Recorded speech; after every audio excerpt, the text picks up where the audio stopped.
हरे कृष्णा। तो कई बार व्यक्ति को लगता है कि भगवान अगर है तो भगवान रक्षा क्यों नहीं करते जब हम पे संकट आता है, और खासकर जब भी एयरक्राफ्ट क्रैश हुआ तो उसके बाद बड़ा सवाल ऐसे आते हैं लोगों के कि आप भगवान क्यों नहीं रक्षा करते। तो जब हमारे कर्मस है ना, हम अलग अलग तरह के कर्म कर रहे हैं, और कई बार हम हमारे बड़े उग्र कर्म हो जाते हैं जिनके रिजल्ट हमें बुरे मिलने ही वाले होते हैं, है ना। तो अब हमको तो ये भी नहीं पता कि हम कौन से गलत कार्य हम कर रहे हैं। कलयुगी लोगों को तो नहीं पता। पहले तो धार्मिक लोग होते थे, फिर भी सही गलत का पता होता था उनको।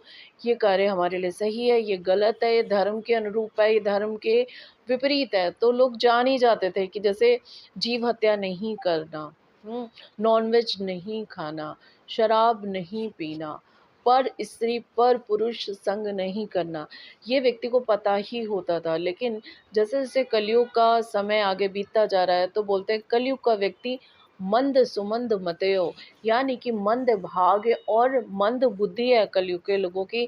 जल्दी से वो सतोगुणी या धार्मिक आध्यात्मिक चीज़ों को समझते नहीं हैं, और समझना चाहते भी नहीं हैं, और मंद भाग्य है। क्योंकि ऐसे कर्म है, ऐसे कर्म है, ऐसे कर्मों के रिएक्शन आ रहे हैं। तो भाग्य भी मंद है। पिता के सामने संतान जा रही है, उसकी मृत्यु हो रही है।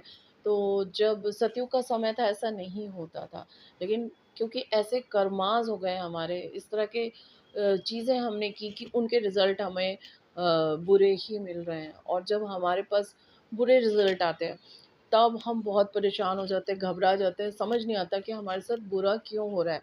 लेकिन जब धर्म के विपरीत हम कार्य करते हैं तब हम नहीं समझने में अक्षम रहते हैं कि हम गलत कार्य कर रहे हैं। कभी ना कभी इसका बुरा हो हमारे सामने होगा। और हम वैसे भी इस चीज़ को चेक कर सकते हैं, जैसे अगर हम किसी को गाली देंगे और उसको लगातार गाली देते रहेंगे तो वो कुछ अच्छा तो हमें बोलेगा नहीं, है ना। कि वो हम गाली देते रहेंगे या उसे मारते रहेंगे, वो हमें बड़ा प्रेम का व्यवहार करेगा।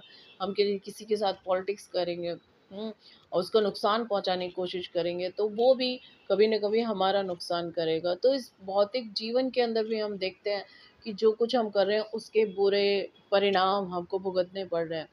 तो इसी तरह से हमें पिछले जन्मों के भी परिणाम, इस जन्म में भी कुछ साल पहले, है ना, की गई चीज़ों के परिणाम भी हमको मिलते हैं।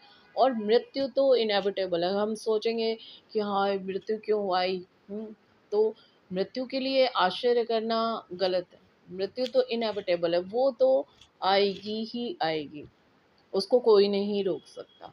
जब जिसको